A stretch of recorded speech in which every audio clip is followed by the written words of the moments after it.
얼마 전 71세 박정혜님은 은퇴한 지 몇 년 되지 않았는데도 생활비가 빠르게 줄어드는 것을 보며 적지 않은 불안을 느꼈다고 합니다.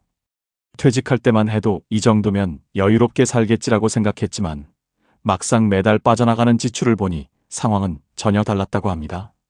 관리비와 식비, 교통비 같은 기본 지출은 줄어들지 않았고 병원비는 나이가 들수록 더 늘어만 갔습니다. 박정혜님은 어느 날 가만히 지출표를 바라보다가 이렇게 중얼거렸다고 합니다.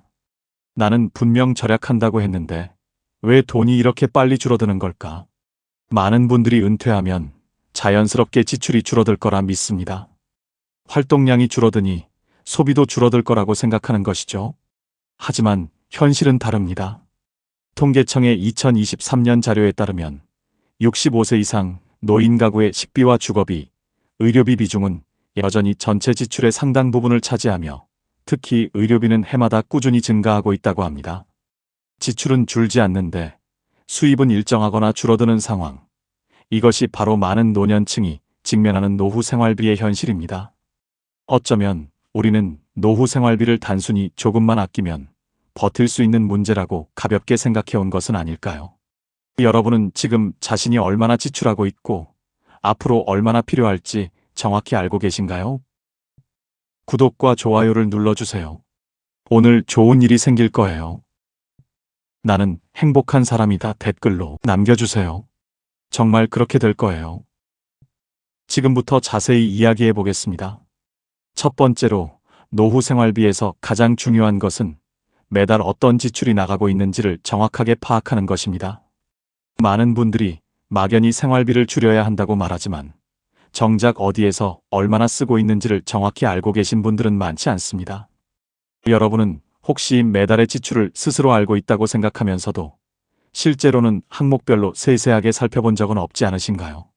앞서 말씀드렸던 71세 박정혜님은 은퇴 후 지출이 예상보다 훨씬 빠르게 줄어드는 현실을 겪으며 큰 혼란을 느꼈다고 합니다. 은퇴 직후에는 적어도 몇 년은 걱정 없이 살 수 있으리라 생각했지만 몇 달이 지나고 나니 지출은 줄지 않고 오히려 늘어나는 부분이 더 많았습니다. 박정혜님은 어느 날 식탁에 앉아 지난 3개월간의 통장을 차근히 살펴보다가 비로소 자신이 놓치고 있던 부분을 발견하게 되었다고 합니다. 관리비와 식비는 매달 비슷하게 나갔고 교통비는 크게 줄지 않았으며 생각보다 자주 방문했던 병원비가 꾸준히 생활비를 갉아먹고 있었습니다. 내가 아낀다고 했는데 이게 아낀 건 맞는 걸까? 이 한마디가 박정혜님의 마음속에서 깊게 맴돌았다고 합니다. 통계를 보면 이런 상황은 결코 박정혜님만의 이야기가 아닙니다. 통계청의 2023년 자료에 따르면 65세 이상 노인 가구의 평균 지출 중 식비와 주거비, 교통비 같은 기본 지출은 크게 줄지 않는 것으로 나타났습니다. 여기에다가 의료비는 해마다 증가해 노후 지출 전체를 압박하는 가장 큰 요소 중 하나로 자리 잡고 있습니다. 이처럼 노인의 지출 구조는 젊을 때와 크게 다르지 않으며 나이가 들수록 의료비 부담은 자연스럽게 커지기 마련입니다. 이런 현실을 마주한 박정혜님은 자신만의 방법으로 생활비 구조를 다시 점검하기 시작했습니다. 우선 지난 석 달간의 소비 내역을 정리해 항목별로 나눠보았고 필수 지출과 선택 지출을 따로 구분했습니다. 그러면서도 자신이 줄일 수 있는 부분과 줄이기 어려운 부분을 차분히 살펴보았다고 합니다. 예를 들어 식비는 줄이려 해도 일정 수준 이상으로는 줄이기 어렵다는 걸 인정하고 대신 자잘한 외식 비용을 조금씩 줄이기 시작했습니다. 병원비의 경우에는 혹시 불필요하게 중복된 예약이나 약이 있는지 점검했고 정기검진을 통해 미리 건강관리 계획을 세워 의료비를 장기적으로 줄일 방안을 고민했습니다. 이 과정에서 박정혜님은 자신이 그동안 전체 비용을 어림짐작으로만 알고 있었다는 사실을 깨달았다고 합니다. 막연히 돈이 줄어든다고 걱정하는 것이 아니라 실제로 무엇에 얼마나 쓰는지 정확히 알아야 비로소 대책이 보이기 시작한 것입니다. 그러나 많은 분들이 이렇게 말하기도 합니다. 이미 줄일 만큼 줄였는데 더 줄일 데가 어디 있나요? 이런 고민은 너무나 현실적이며 누구나 공감할 수 있습니다. 하지만 해결책이 전혀 없는 것은 아닙니다. 고정지출이라고 생각했던 부분도 다시 세분화해보면 불필요한 항목이 발견되는 경우가 많습니다. 가령 사용하지 않는 구독 서비스, 필요 이상으로 높은 통신요금제, 중복되는 보험료 등이 대표적인 예입니다. 또한 지역 복지관 프로그램을 활용하면 취미 활동 비용이나 건강관리 비용을 크게 줄일 수 있고 공공요금 할인 제도를 적용받는 것만으로도 한 달에 수만 원의 지출을 절약할 수 있습니다. 노후 생활비를 정확히 아는 것은 단순히 돈을 아끼기 위한 것이 아닙니다. 자신의 생활을 스스로 이해하고 관리할 수 있다는 안정감을 되찾는 과정입니다. 박정혜님 역시 매달의 지출 구조를 분명히 파악한 뒤부터는 앞으로 어떻게 준비해야 할지 조금씩 방향이 보이기 시작했다고 합니다. 결국 노후 생활비 관리는 거창한 재테크가 아니라 지금 내 삶을 정확히 들여다보는 작은 행동에서 출발합니다. 이런 첫걸음이 앞으로 다가올 노후의 불안을 줄여주는 가장 현실적인 지혜가 될 것입니다. 두 번째로, 노후 생활비에서 반드시 기억해야 할 것은 예상하지 못한 의료비에 대비하는 일입니다. 나이가 들수록 몸은 자연스럽게 변하고 그 변화는 생각보다 더 빠르게 찾아옵니다. 많은 분들은 지금 큰 병이 없다고 해서 앞으로도 건강할 거라 믿고 싶어 합니다. 하지만 현실은 늘 조용히 찾아오고 의료비는 어느 순간 생활비의 가장 큰 부분을 차지하게 되곤 합니다. 여러분도 혹시 아직은 괜찮다고 스스로를 안심시키며 의료비 계획을 미뤄두고 계신 것은 아닌가요? 부산 해운대구에 사는 74세 최영수님은 그동안 큰 병 한 번 없이 지내온 편이었습니다.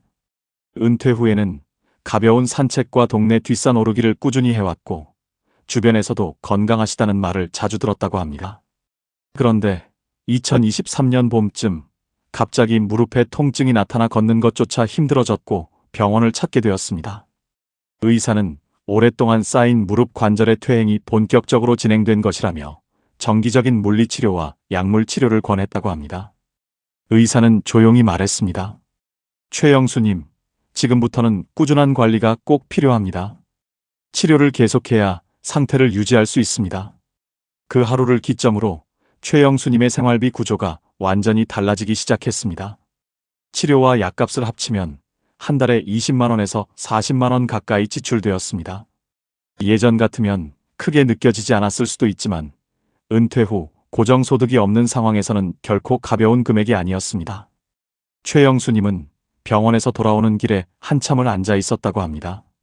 갑자기 튀어나온 의료비가 앞으로 얼마나 이어질지, 또 이 비용을 감당하며 살 수 있을지 걱정이 밀려왔기 때문입니다. 국민건강보험공단의 자료에 따르면 70대 이상 고령층의 1인당 연평균 의료비는 꾸준히 증가해 전체 지출에서 차지하는 비중도 해마다 높아지고 있다고 합니다.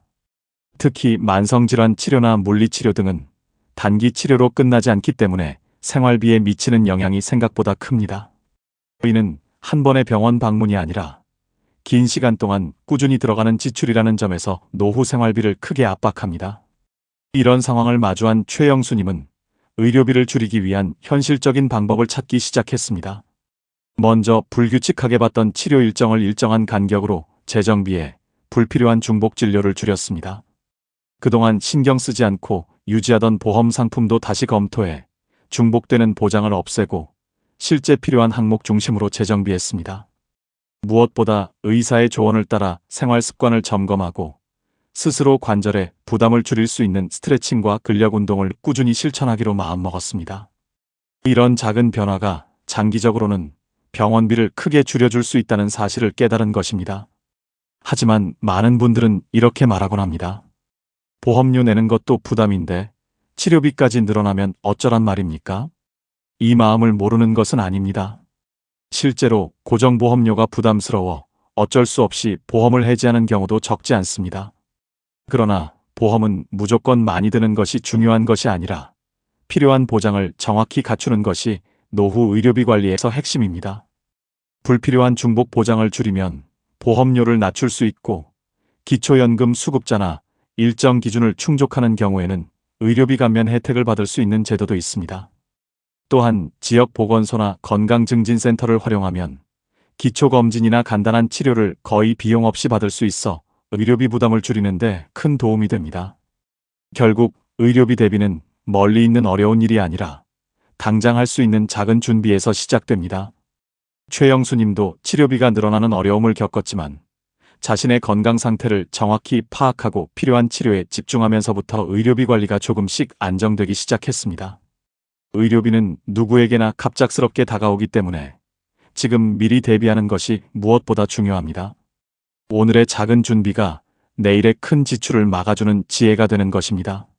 세 번째로, 노후 생활비에서 반드시 기억해야 할 것은 작더라도 꾸준한 현금 흐름을 만들어두는 일입니다. 많은 분들은 은퇴 후 모아둔 자금이나 연금으로만 생활할 수 있을 것이라 생각합니다.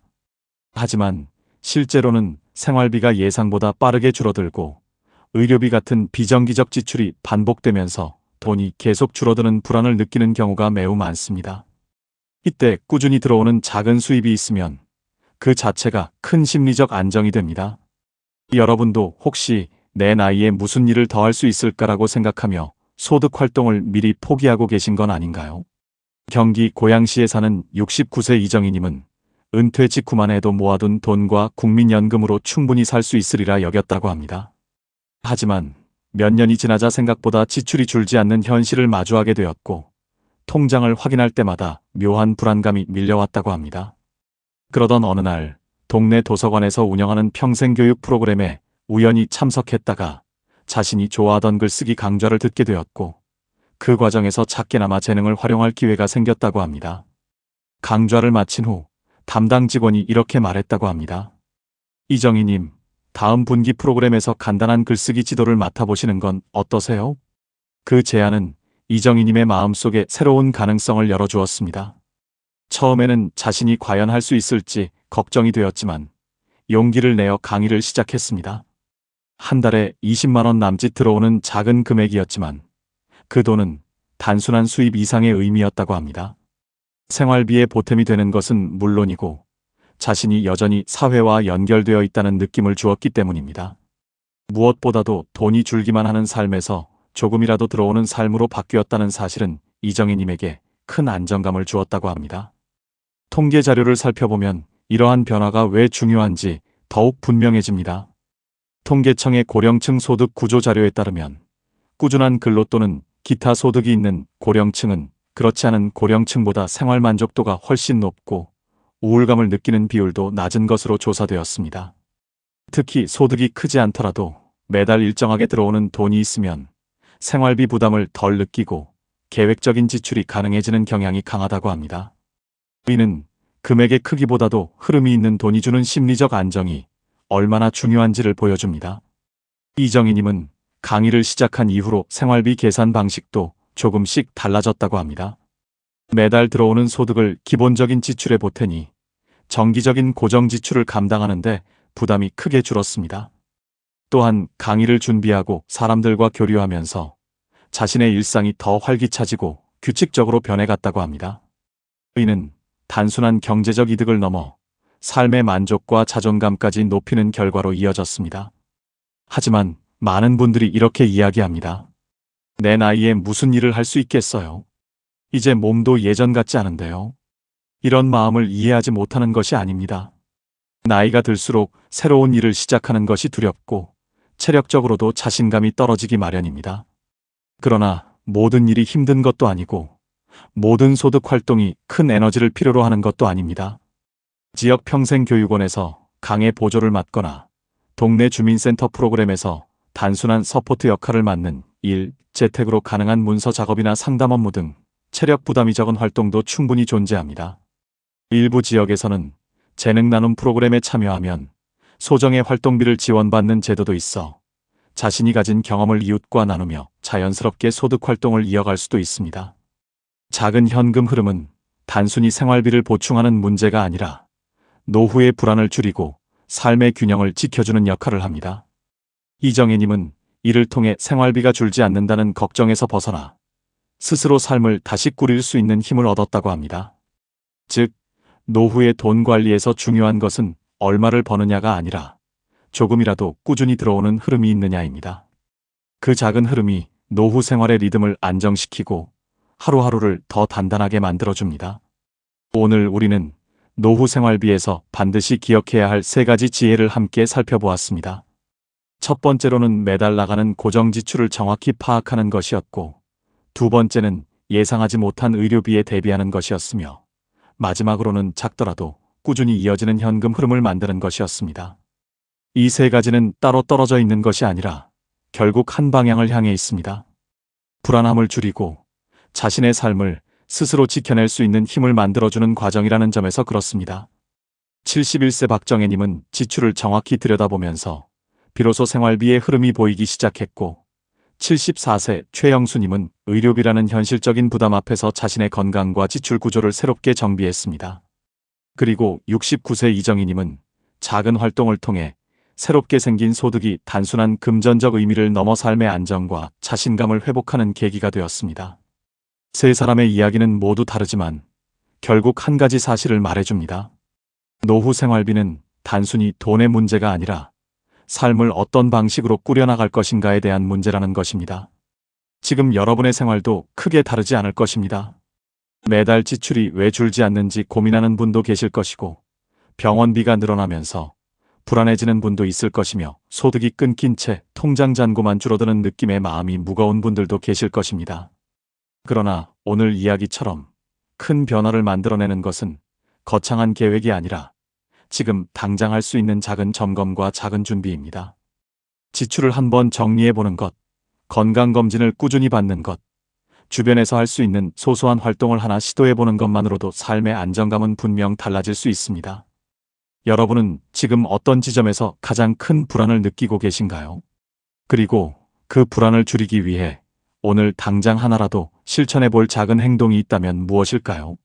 노후의 삶은 누군가가 대신 정리해주는 것이 아니라 내가 나를 잘 이해하고 돌볼 때 조금씩 안정되어 갑니다. 오늘의 이야기가 여러분의 노후를 더 단단하게 만들어줄 작은 출발점이 되길 진심으로 바랍니다. 구독과 좋아요를 눌러주세요. 오늘 좋은 일이 생길 거예요. 나는 행복한 사람이다 댓글로 남겨주세요. 정말 그렇게 될 거예요. 여러분의 생각과 경험도 댓글로 나눠주세요.